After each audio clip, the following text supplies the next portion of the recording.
ಈ ಮಾಸ ಭವಿಷ್ಯದಲ್ಲಿ ಜುಲೈ ತಿಂಗಳು ತುಲಾ ರಾಶಿಗೆ ಆಗುವಂತಹ ಅನುಕೂಲಗಳನ್ನು ನೋಡಿದಾಗ ತುಲಾ ರಾಶಿಯವರಿಗೆ ಎಲ್ಲವೂ ಯೋಗ ಫಲವೇ.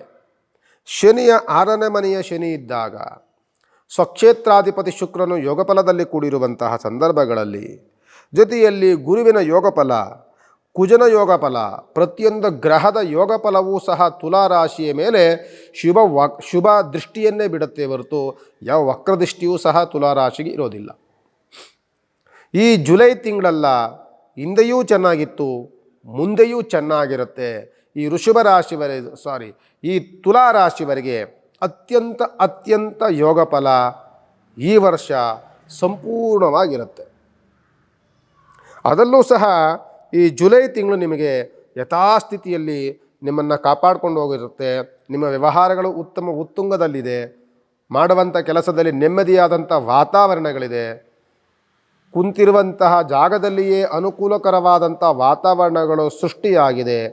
ಯಾವ್ದಾದ್ರು ರಿಯಲ್ ಎಸ್ಟೇಟ್ ಮಾಡುವಂಥವರು, ರಿಯಲ್ ಎಸ್ಟೇಟ್ ಬಿಸ್ನೆಸ್ ಮಾಡುವಂಥವರು, ಭೂಮಿಯನ್ನು ಖರೀದಿ ಮಾಡಿ ಲೇವಾದೇವಿ ವ್ಯವಹಾರವನ್ನು ಮಾಡುವಂಥವರು, ಬಿಲ್ಡಿಂಗ್ ಕಟ್ಟುವಂತಹ ಕೆಲಸ ಕಾರ್ಯಗಳನ್ನು ಮಾಡುವಂಥವರು, ಅದರಲ್ಲೂ ಸಹ ವಿಶೇಷವಾಗಿ ಸರ್ಕಾರಿ ಕೆಲಸಗಳಲ್ಲಿ ತೊಡಗಿಕೊಂಡಿರುವಂಥವರಿಗೆ ಉತ್ತಮವಾದಂತಹ ಯೋಗ ಫಲ ಈ ಜುಲೈ ತಿಂಗಳಲ್ಲಿರುತ್ತೆ.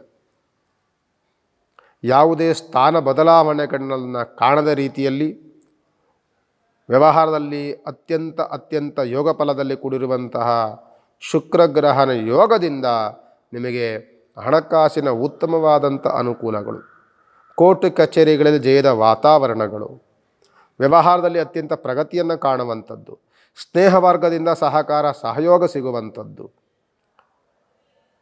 ಅಧಿಕಾರಿಗಳಿಂದ ಪ್ರಶಂಸೆಯ ಬಡ್ತಿಯ ವಾತಾವರಣಗಳು ನಿಮಗೆ ಸಿಗುತ್ತೆ. ಜೊತೆಯಲ್ಲಿ ವಿದೇಶಕ್ಕೆ ಹೊರದೇಶಕ್ಕೆ ಹೋಗುವಂತಹ ಸುವರ್ಣ ಅವಕಾಶಗಳು ಈ ತುಲಾ ರಾಶಿಗೆ ಸಿಗುತ್ತೆ. ಕೈಟ್ಟಂತಹ ಎಲ್ಲ ಕೆಲಸಗಳು ಯಾವುದೇ ಫೇಲ್ಯೂರ್ ಆಗದ ರೀತಿಯಲ್ಲಿ ಉತ್ತಮವಾದಂತಹ ಉನ್ನತ ಸನ್ಮಾರ್ಗದಲ್ಲಿ ನಡೆಯುವಂತಹ ಯೋಗ ಫಲ ಈ ತುಲಾ ರಾಶಿಯವರಿಗಿರುತ್ತೆ. ತುಲಾ ರಾಶಿಯವರು ಯಾವ ಪೂಜೆ ಪುನಸ್ಕಾರಾದಿಗಳೂ ಮಾಡಬೇಕಾಗಿಲ್ಲ. ಎಲ್ಲ ಗ್ರಹಗತಿಗಳು ಸಹ ಅತ್ಯಂತ ಸಂತೃಪ್ತವಾಗಿರುವಂತಹ ದಿನಗಳು. ಆದ್ದರಿಂದ ರಾಶ್ಯಾಧಿಪತಿಯಾದಂಥವನು ಶುಕ್ರ ಗ್ರಹ, ಎಲ್ಲ ಗ್ರಹಗಳು ಯೋಗ ಫಲದಲ್ಲಿ ಕೂಡಿರುವಂಥ ಸಂದರ್ಭದಲ್ಲಿ ಎಷ್ಟೋ ದಿನಗಳಿಂದ ನಮಗೆ ಮದುವೆ ಆಗ್ತಿಲ್ಲ ಸ್ವಾಮಿ ಅಂತ ಅನ್ನುವಂಥವರು ಈಗ ಪ್ರಯತ್ನವನ್ನು ಪಟ್ಟರೆ ಕೇವಲ 2-3 ತಿಂಗಳಲ್ಲಿ ವಿವಾಹ ಸೆಟ್ಟಾಗುತ್ತೆ ನಿಮಗೆ.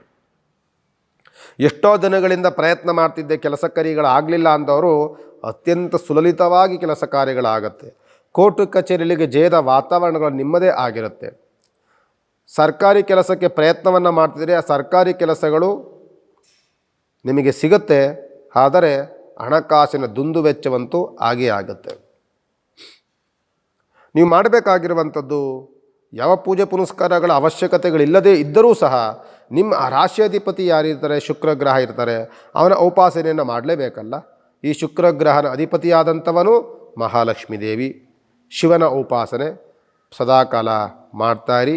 ಅನುಕೂಲವಾದಂಥ ವಾತಾವರಣಗಳು ಇನ್ನು ನಿಮಗೆ ಸಿಗುತ್ತೆ.